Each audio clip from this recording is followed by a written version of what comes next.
Step 7 then is we're going to enforce the boundary conditions, or we're continuing to enforce the boundary conditions in the non-homogeneous direction. We're continuing on step 7. So here's what we decided. We have this equation.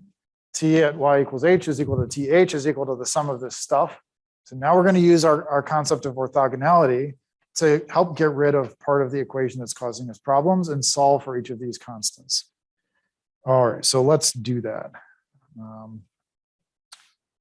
So we're going to start off by multiplying both sides of this equation, right, by the eigenfunction, the orthogonal function. So let's write sum of I equals 1 to infinity ci cosh lambda I times h times sine of lambda I times x times, now we've multiplied by our eigenfunction again. So sine of lambda I times x. In fact, actually, let's call this lambda j, not lambda I. Lambda j. Because j could equal I, it could equal something else. And then we'll take that equal to th times sine of lambda I times, lambda j times x. Right, we just multiply both sides by our eigenfunction, noting that the lambda values could be different in each of these cases. Okay, so what does this get us? Well, if we observe then that we can take the integral of this, so let's take the integral, so the cosh is not part of the integral, it's a constant. So let's take the integral from 0 to w with respect to x, 0 to w with respect to x on both sides. If we do that, then what have we done? We've decided that all of the terms where j is not equal to I go away, right?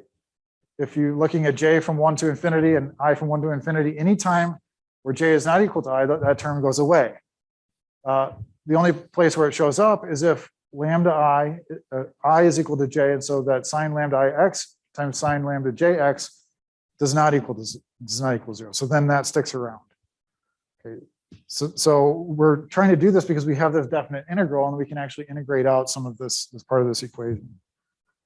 Okay, so let's write some of this out. So let's hang in here. So let's take an example. So if j is equal to 2, right? So let's say we pick an index of j is equal to 2. We are then saying this is basically C1 cosh of lambda 1, it's lambda 1 times h, integral from 0 to w of sine lambda 1 x times sine lambda 2 x dx. Right? That would be the first on the left-hand side. That'd be evaluating it with j equals 2.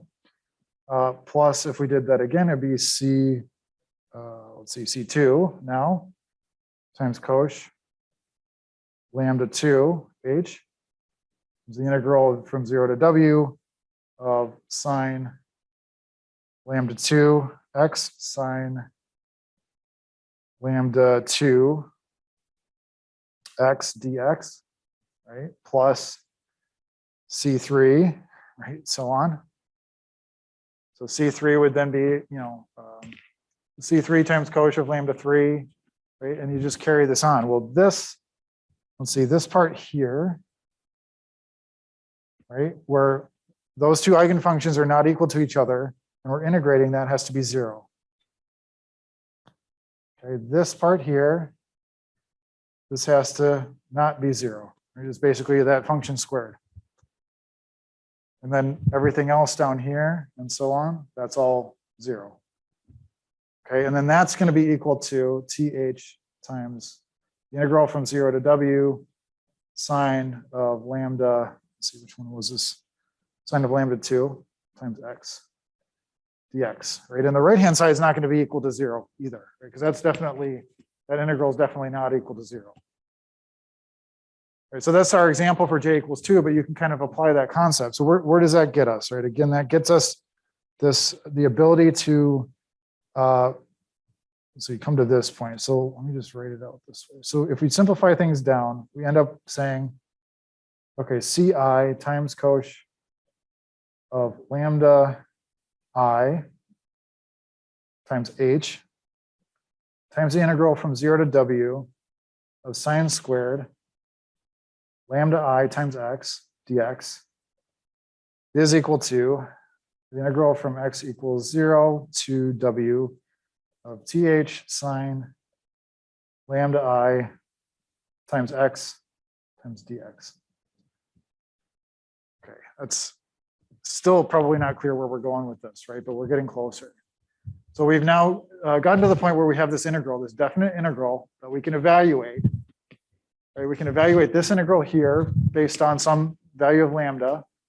We can evaluate this integral over here. These are things we can calculate. And then we have expressions that don't include anything to do with x anymore. Right? And then we can solve for CI based on all of those values of lambda. Okay. Okay, step 7's right, a 3-page step, I guess, but we'll continue on. So here we are. Step 7. So we're continuing to enforce. So what are we going to do? We're going to evaluate this stuff. So if let me just copy this. So let's write it this way. So if I evaluate this integral, you can take my word for it, but it's actually equal to W over 2. This integral up here is W over 2. The integral on the right-hand side, this integral here, this integral is equal to 2 times W over, let's see, pi times 2I minus 1. 2W over pi, 2I minus 1. How would we get to that? Well, why don't we actually take a look at Maple and we can see. Okay. So here we are in Maple.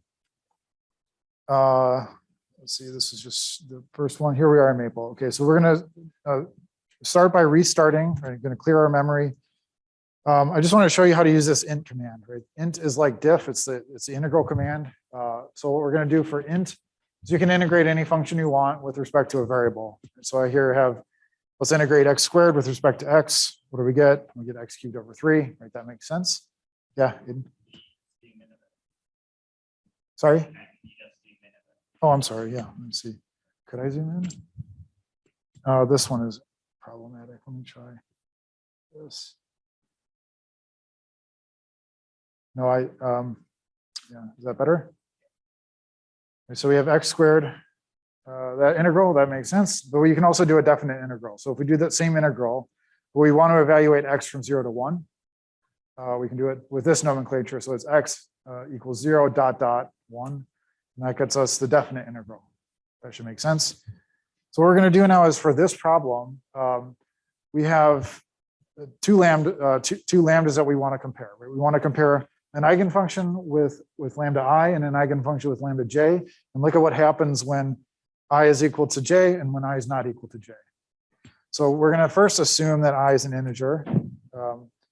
And then we're going to program in our lambdas. So lambda I is this, lambda j is this. Sorry, it's really small. But you see the little tilde, right? We've seen this before. Tilde just means Maple's making an assumption or sort of putting a variable into a category, right? It's making an assumption about that particular variable. You would never want to type in tilde yourself, okay? It's a thing Maple's reporting to you. Okay, so now we're going to do the integral of our eigenfunction, sine lambda I x times sine lambda jx from 0 to w. Okay, so what do we see? Well, in fact, you can read it, but it's 0, right? So this confirms our suspicion that these functions are orthogonal. That makes sense. What about the case where I is equal to j? Well, then it just becomes sine lambda ix squared. That equals w over 2. That's what I think I told you, right? W over 2. And then the right-hand side was, well, what's the integral of sine lambda x from x equals 0 to w times th, of course, but it becomes this, right? So just if you don't have the, if you don't have the background or whatever to do this stuff by hand, you can always come to Maple and use it. So I really want to, I know Maple's there's a learning curve, right? But it's really in your benefit to spend a little bit of time incrementally building up the skill of using this. Any questions on this part? Yeah.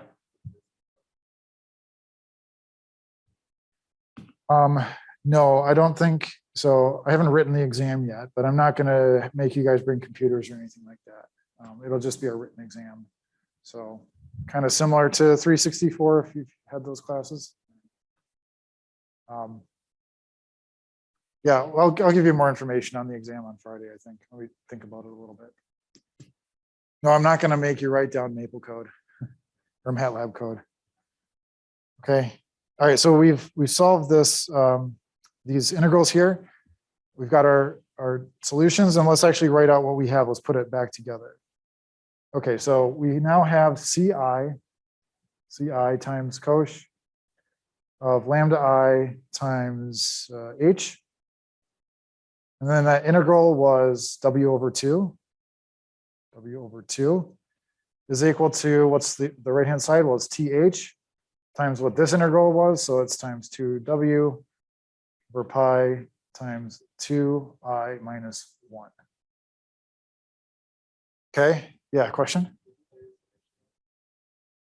Not yet. Okay, so what I'm doing here is, I'm trying to use orthogonality for the ith one to get to an equation that lets us solve for CI, right? And then we'll bring them back together. Good question, though.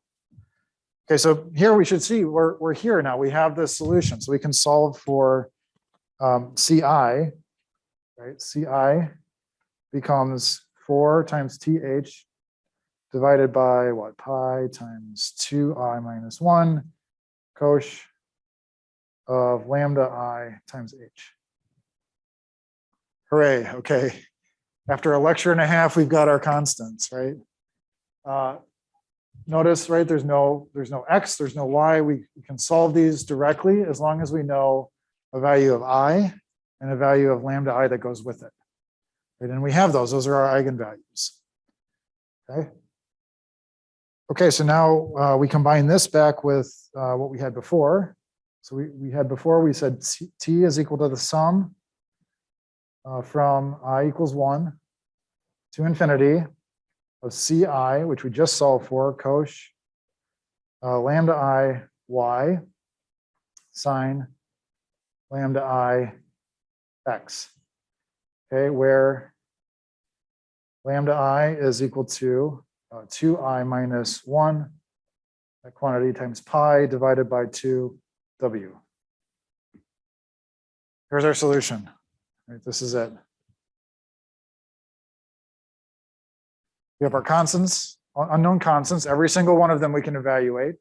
We've summed our temperature. We've enforced x and y boundary conditions.